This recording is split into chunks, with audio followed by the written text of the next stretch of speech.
Hello दोस्तों, नमस्कार। हम लोग पढ़ रहे हैं प्राचीन भारत का इतिहास और जो हमारा टॉपिक चल रहा है वो है गुप्त काल। आप लोग जानते हैं गुप्त काल को भारत में स्वर्ण काल के तौर पे जाना जाता है। तो आज का जो हमारा टॉपिक रहेगा वो है गुप्त कालीन कला और स्थापत्य के बारे में आज हम लोग चर्चा करने वाले हैं। तो चलिए स्टार्ट करते हैं अपना टॉपिक। गुप्त काल में कला और स्थापत्य के क्षेत्र में भी अभूतपूर्व विकास आपको देखने को मिल जाता है, जैसा कि आप साहित्य के क्षेत्र में देखते हैं। ऐसा ही आपको गुप्तकालीन कला और स्थापत्य के क्षेत्र में भी देखने को मिलता है, जिसमें आप वास्तुकला, चित्रकला और मृदभांड कला के बारे में सम्यक विकास देखते हैं साथियों। तो वास्तुकला की अगर बात किया जाए तो पहला जो आएगा मंदिर निर्माण कला शैली की। गुप्तकालीन वास्तुकला के सर्वोत्कृष्ट उदाहरण मंदिर ही हैं साथियों। और बात किया जाए महत्वपूर्ण मंदिर गुप्त काल के कौन कौन से रहे हैं, तो उदयगिरी का विष्णु मंदिर। अब देखिए उदयगिरी आपका पड़ता है मध्य प्रदेश के विदिशा जिला में, जहां पे ये विष्णु मंदिर आपको देखने को मिलता है। और वहीं बात किया जाए एरण के बराह तथा विष्णु मंदिर भी काफी प्रचलित रहे हैं वास्तुकला की दृष्टि से। अब देखिए एरण आपका पड़ता है मध्य प्रदेश के सागर जिला में, इतना याद रखना है। इसका मतलब बराह मंदिर तथा विष्णु मंदिर जो है आपको मध्य प्रदेश के सागर जिले में मिल जाएंगे। और ये काफी ज्यादा प्रचलित रहे हैं वास्तुकला की दृष्टि से, गुप्तकालीन वास्तुकला की दृष्टि से, इतना याद रखना है। और एक और मंदिर आपको देखने को मिलता है वो है भूमरा का शिव मंदिर। अब भूमरा हमने बताया था मध्य प्रदेश का जो सतना जिला है वहां पे आपको देखने को मिलता है। और नचना कुठार का पार्वती मंदिर। अब देखिए नचना कुठार आपका पड़ता है मध्य प्रदेश का जो पन्ना जिला है वहां पे पड़ता है। और एक चीज और आपको देखने को मिलती है, एक मंदिर जो काफी ज्यादा चर्चित है और ज्यादातर क्वेश्चन भी पूछा जाता है, देवगढ़ का दशावतार मंदिर। देवगढ़ आपका पड़ता कहाँ है साथियों, तो याद रखना है उत्तर प्रदेश का ललितपुर जिला।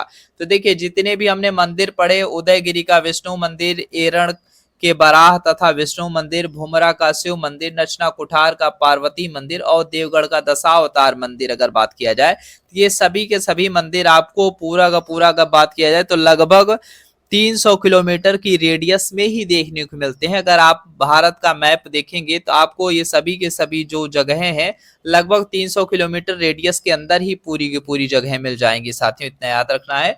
तो गुप्तकालीन के सर्वोत्कृष्ट मंदिर बात किया जाए तो कभी कभी आपको झांसी जिला देवगढ़ का दशावतार मंदिर मिल जाएगा। तो फिर इसमें कोई वो नहीं है, क्योंकि देखिए झांसी जो था और ललितपुर आपस में जुड़े हुए हैं, ज्यादा अंतर नहीं है। तो कभी कभी झांसी भी मिल सकता है, लेकिन आपको याद रखना है जो है अगर ललितपुर ऑप्शन में रहेगा तो ललितपुर ही माना जाएगा देवगढ़ का दशावतार मंदिर, इतना याद रखिएगा। अगर ललितपुर नहीं है तो फिर झांसी आप टिक कर सकते हैं। और वही बात किया जाए गुप्तकालीन मंदिरों की विशेषताएं क्या रही हैं, features of the Guptas temples की बात किया जाए तो मंदिरों का निर्माण सामान्यतः ऊंचे चबूतरे पे हुआ था, जबकि हम लोग जानते हैं जो मंदिर हैं चबूतरे पे बनाए जाते हैं। कौन से मंदिर साथियों, तो इतना याद रखना है आपको, जो मंदिर निर्माण की आप 3 शैलियां पढ़ते हैं कौन कौन सी है, नागर शैली, बेसर शैली और द्रविड़ शैली। तो जो नागर शैली के मंदिर हैं वो चबूतरों पे ही बनाए जाते हैं, इतना याद रखना है आपको। तो ऊंचे चबूतरों पे मंदिर निर्माण किए गए थे और चढ़ने के लिए चारों तरफ से सीढ़ियां बनाई गई थी। पहला फीचर्स आपको याद रखना है, जो मंदिर निर्माण है सामान्यतः ऊंचे चबूतरों पर हुआ था और चढ़ने के लिए चारों तरफ से क्या बनाई गई थी, सीढ़ियां। प्रारंभिक मंदिरों की जो छतें थी वो चपटी थी, आगे चलकर शिखर भी बनाए जाने लगे थे। ठीक है, जब शुरुआती में मंदिर बनाए गए थे तो वो फ्लैट टाइप का था, जो उसका रूफ था मंदिर का जो छत हुआ करता था वो फ्लैट हुआ करता था। जैसे आजकल के हमारे घर होते थे फ्लैट एकदम, उनका जो छत होता है कैसा होता है, फ्लैट होता है। लेकिन फिर बाद में इसे क्या किया गया साथियों, इसमें शिखर बनाए जाने लगा।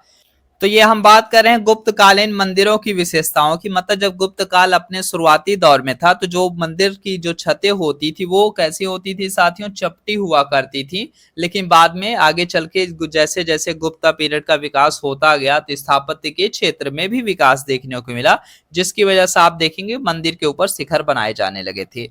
और एक चीज और आपको देखने को मिलती है, दीवारों पर मूर्तियों का अलंकरण किया गया था। तो आज भी अगर आप देखेंगे तो मंदिर की दीवारों पे आप देखेंगे तो ज्यादातर मूर्तियां बनी हुई देखने को मिल जाती हैं। एक सामान्य अगर मंदिर की बात करें तो आप सामान्य मंदिरों में भी जाएंगे तो आपको मूर्तियां देखने को मिलती हैं, चाहे वो पेंटिंग्स के रूप में बनाई गई हो या फिर उकेर के बनाया गया हो, कुछ न कुछ तरीके से आपको जरूर देखने को मिल जाएगा। और नेक्स्ट अगर हम बात करते हैं तो मंदिर के भीतर एक चौकोर या वर्गाकार कक्ष बनाया जाता था जिसमें मूर्तियां रखी जाती थी। गर्भगृह सबसे महत्वपूर्ण भाग हुआ करता था मंदिर का। और नेक्स्ट बात करते हैं गर्भगृह के चारों ओर ऊपर से आच्छादित प्रदक्षिणा मार्ग बनाया होता था। प्रदक्षिणा मार्ग मतलब वो होता है जहाँ पे आप चक्कर लगाते हैं ना, जैसे आप जब भगवान की पूजा करते हैं तो क्या करते हैं, चारों तरफ घूमते हैं, प्रदक्षिणा मार्ग बोलते हैं इसे, ठीक है। गर्भगृह के प्रवेश द्वार पर बने चौखट पर मकर वाहिनी गंगा और कुर्म वाहिनी यमुना का आकृतिक उत्कीर्णन देखने को मिल जाता है। तो मकर वाहिनी मतलब देखिए, अगर कभी पूछा जाए गंगा का जो वाहन है वो क्या है, तो मकर है। मकर मतलब मंगर की बात की जाए, मगरमच्छ, ठीक है। और कुर्म वाहिनी, तो कुर्म आप लोग जानते हैं भगवान विष्णु का कुर्मा अवतार मतलब कछुआ, ठीक है, तो याद रखना है। तो कुर्म मतलब होता है कछुआ साथियों। तो यमुना का जो वाहन है वो कुर्म है, कछुआ है, ठीक है। तो मंदिर के प्रवेश द्वार की चौखट पर गंगा और यमुना की आकृतियां उत्कीर्ण देखने को मिलती हैं साथियों। वहीं बात किया जाए मंदिर के वर्गाकार स्तंभों के शीर्ष पर चार सिंहों की मूर्तियां एक दूसरे से पीठ सटाए हुए बनाई गई देखने को मिलती हैं, और यही चार सिंह आपको जो देखने को मिलते हैं सम्राट अशोक के स्तंभ में भी देखने को मिलते हैं, जो कि हमारा क्या है, नेशनल एम्ब्लेम है, राष्ट्रीय चिन्ह है साथियों। नेक्स्ट अगर बात किया जाए, मंदिर के गर्भगृह में केवल मूर्ति स्थापित होती थी, मतलब जो मंदिर का जो मेन मुख्य भाग होता था गर्भगृह, उसमें केवल मूर्ति स्थापित की जाती थी। गुप्त काल के अधिकांश मंदिर पाषाण निर्मित थे। कैसे थे, कभी क्वेश्चन आ जाए गुप्त काल के मंदिर कैसे थे, तो याद रखना है अधिकांश जो मंदिर हुआ करते थे वो पाषाण निर्मित थे, मतलब पत्थरों से निर्मित थे। केवल भीतरगांव तथा सिरपुर का मंदिर ईंट से निर्मित किया गया था। अगर बात किया जाए भीतरगांव कहाँ पड़ता है, तो याद रखिएगा भीतरगांव का मंदिर उत्तर प्रदेश के कानपुर जिले में पड़ता है। वहीं बात किया जाए सिरपुर मंदिर कहाँ पड़ेगा, तो सिरपुर मंदिर आपको छत्तीसगढ़ का जो महासमुंद जिला है वहां पे पड़ता है। महासमुंद जिला ये ऐसा जिला है जो कि छत्तीसगढ़ में आप देखेंगे रायपुर के पास है, और साथ ही साथ ये उड़ीसा के साथ भी सीमा साझा कर रहा है, ठीक है। तो उम्मीद करते हैं मेरी ये वीडियो पसंद आई होगी साथियों।